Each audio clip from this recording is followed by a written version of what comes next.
trimbaan en presentatie Ondiep. Drive for Life op Raceway Venray. Het is vandaag 6 juni, dit is het Pelemaasjournaal. Het asbestonderzoek in het muziekpand Hoenderstraat 1012 gaat komende dinsdag verder. Dan wordt in het gebouw de luchtkwaliteit gemeten en tevens gaat het gespecialiseerde bedrijf op zoek naar mogelijk nog meer verborgen asbestdelen.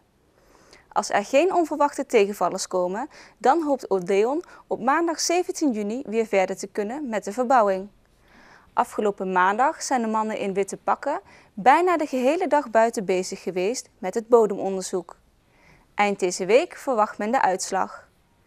Komende dinsdag 11 juni komt het bedrijf terug. Stichting Odeon hoopt dat de asbest eind volgende week verwijderd kan worden.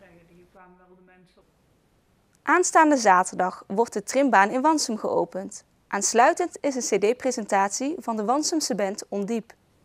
De gemeente Venray en IVN Gijsteren benaderden de dorpsraad Wansum om het bos de Broekberg weer op te schonen en uit te dunnen. De dorpsraad stemde hiermee in, maar wel met de voorwaarde dat de trimbaan die verwaarloosd was ook weer in ere werd hersteld. En dit is gebeurd. De trimbaan is nu bijna klaar voor de opening van zaterdag. Het project loopt denk ik 3 maanden. Op dit moment zijn de laatste bordjes worden aan de koepelbaan bevestigd, of de afstandbordjes. En we hebben 3 maanden met 25 vrijwilligers die daar echt met volle energie elk uur aan besteed hebben om dat zo goed mogelijk te realiseren. Ja.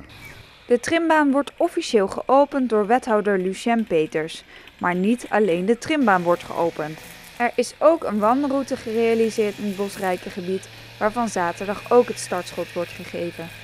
We hebben ook in aansluiting sinds we bij de gemeente Venray zijn, waar alle kerkdorpen een knooppuntenroute, wandelroute hadden, hebben wij als Wansum gemeente daar dat ook te moeten doen. Uiteindelijk worden al die knooppuntenroutes met elkaar verbonden. En dan kunnen we dus door de hele gemeente lopen zonder dat we verdwalen en we kunnen een beetje de afstand van tevoren bepalen. En we hebben als Wansum dat opgepakt. Dat hebben we onlangs ook afgerond met de dorpsraad alleen in dit geval. En die gaan we gelijktijdig openen. Dus aanstaande zaterdag gaan we en de trimbaan openen met wat loopwedstrijden in alle leeftijdscategorieën. En voor de mensen die niet meer zo hard willen of kunnen lopen, die kunnen dan een stukje wandelen.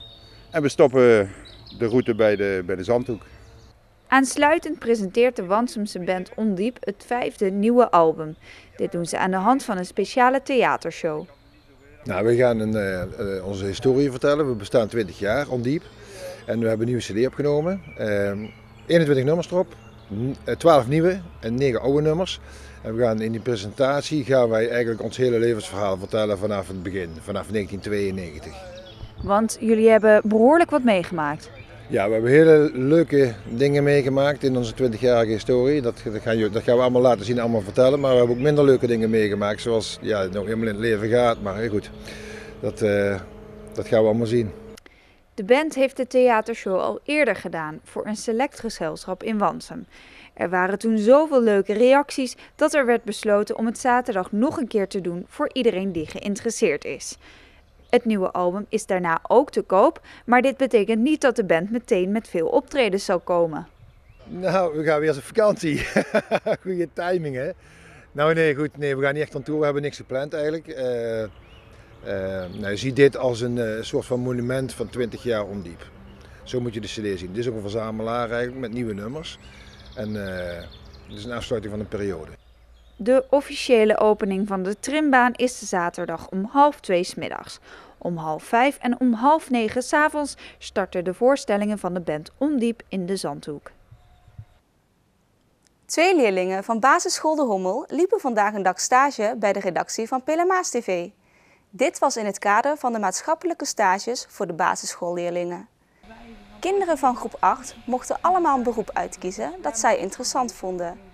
Zo waren er al leerlingen naar een café, een kapper en een tattoo-shop geweest. Demi en Mira waren een dag aanwezig op de redactie. Ze zagen onder andere hoe een interview gedaan wordt, hoe het journaal gemonteerd wordt en wat de presentatrice precies moet doen.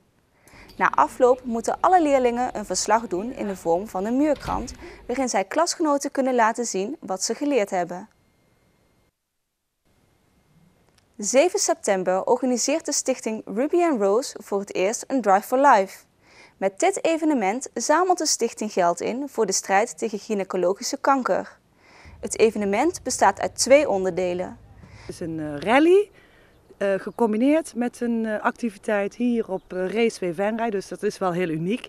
We gaan rijden voor de strijd tegen gynaecologische kanker met stichting Ruby & Rose. Dus we gaan eigenlijk een combinatie maken tussen een rally en een circuitactiviteit, een soort Toys for Boys natuurlijk uiteindelijk, maar ook zeker ook voor dames. Het idee ontstond naar aanleiding van een gesprek met een man die zijn vrouw had verloren aan gynaecologische kanker.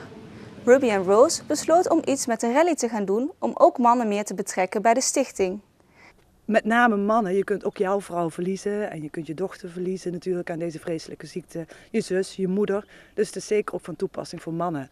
En er waren al verschillende mannen die hebben gevraagd, kunnen we ook echt iets organiseren wat specifiek voor mannen is. Nou, ik vind het niet het typische voorbeeld, maar goed, dan heb ik gezegd een rally, maar dan moet het wel iets anders worden als anders. Er zijn een aantal mannen opgestaan die zeiden van nou, dat ga ik samen met jou organiseren. Dus vandaar het idee. De start en finish vinden plaats op het racecircuit Venray. Hier kan ook samen met een coureur in een BRL-auto worden gereden. Na afloop is er een avondvullend programma. Iedereen kan zich aanmelden. Meer informatie is te vinden op de website van Ruby & Rose. Tot zover dit Pelemaasjournaal. Tips kunt u mailen naar de redactie. Deze uitzending wordt herhaald tot vrijdag 12 uur 's middags. Vrijdagavond is er weer een nieuw journaal. Weer of geen weer, bij ons is het altijd vakantieweer. Aankomende nacht is het droog en vrij helder. Overdag is het de hele dag vrij zonnig. Het wordt zomers warm met een maxima van 26 graden. Het waait zwak tot matig en de lucht is vrij droog. Bedankt voor het kijken. Ik wens u nog een prettige avond.